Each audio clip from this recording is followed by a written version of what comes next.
Assalamualaikum warahmatullahi wabarakatuh. Anak semuanya, bagaimana kabarnya hari ini? Semoga kalian semuanya tetap sehat ya.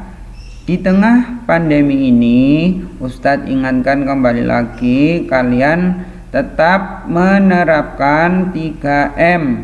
M yang pertama, mencuci tangan menggunakan sabun setelah kalian melaksanakan kegiatan apapun.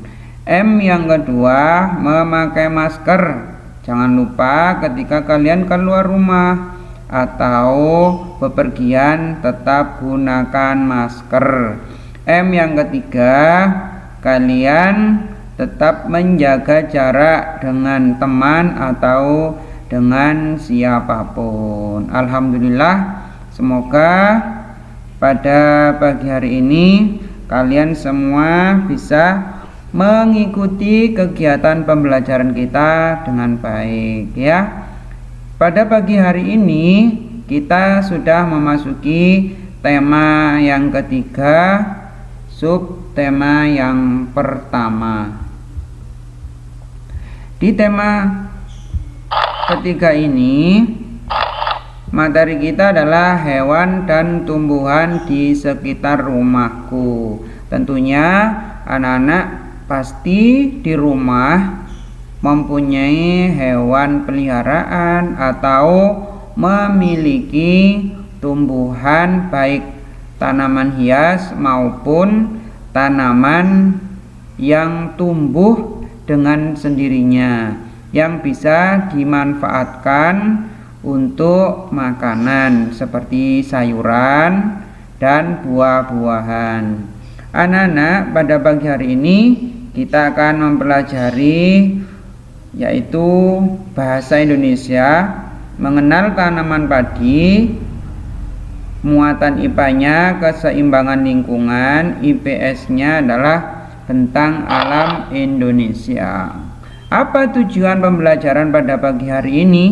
Setelah anak-anak melaksanakan pembelajaran pada pagi hari ini, diharapkan nanti anak-anak bisa menggali informasi dari seorang tokoh melalui wawancara menggunakan daftar pertanyaan. Yang kedua, kalian bisa mengidentifikasi karakteristik ruang dan pemanfaatan sumber daya alam. Yang ketiga, kalian bisa menyebutkan bagian-bagian tumbuhan dan kegunaannya.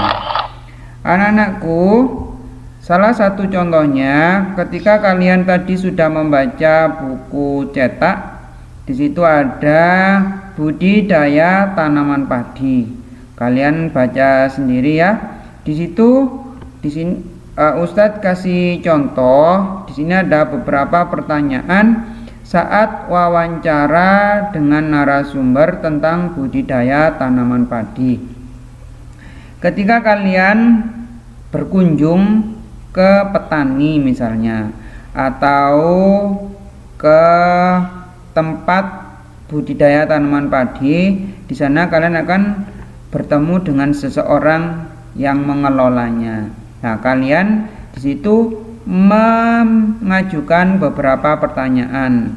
Kalau belum hafal, nanti bisa ditulis dulu biar pertanyaannya terarah dan kalian mendapatkan informasi yang lebih jelas. Contohnya, yang pertama, bagaimana langkah awal budidaya tanaman padi? Nah, itu contohnya. Yang kedua, apa yang harus dipersiapkan terlebih dahulu sebelum menanam padi? Yang ketiga, bagaimana cara perawatan tanaman padi?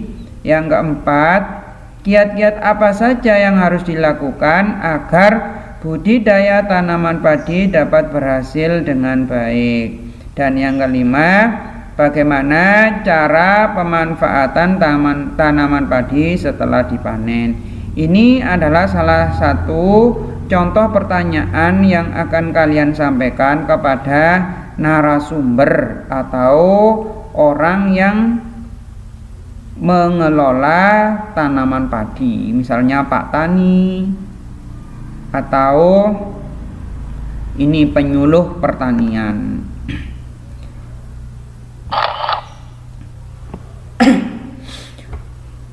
Anak-anakku, tanaman padi ya itu sangat banyak sekali dibudidaya oleh rakyat Indonesia ya. Bentang alam Indonesia ini sangat luas sekali ya. Di sini ada 3 yang akan kita pelajari. Yang pertama adalah pantai, yang kedua dataran rendah, dan yang ketiga adalah dataran tinggi. Tentunya nanti kalian bisa mencari sendiri. Di situ ada misalnya ada lembah, ada gunung, ada selat, ada rawa dan sebagainya. Anak-anakku, seperti yang telah kalian baca di situ, Ustadz mengingatkan kembali, di sini adalah yang pertama pantai ya. Pantai itu apa? Pantai itu adalah daerah yang berbatasan antara daratan dengan lautan ya. Di Malang ini banyak sekali pantai sebagai objek wisata ya. Misalnya ada pantai Bali Kambang, ada pantai Sendang Biru, pantai Ngeliep, pantai Tiga Warna dan sebagainya. Mungkin anak-anak sudah ada yang pernah ke sana ya. Pantai itu, masyarakat di sekitar pantai itu bermata pencaharian sebagai nelayan. Di pantai juga bisa dikembangkan sebagai objek wisata yang bisa mensejahterakan kehidupan masyarakat yang ada di sekitar pantai. Kalau kalian ketahui, mungkin yang sudah pernah ke Pulau Bali ya, di Pulau Bali itu banyak juga pantai. Akhirnya di sekitar pantai itu berkembanglah sebuah budaya baru. Misalnya dulu di pantai di Bali itu orang-orangnya hanya bisa bahasa daerah Bali misalnya. Lama-kelamaan di situ sudah berkembang, ada yang bisa bahasa Inggris, ada bahasa Prancis dan sebagainya.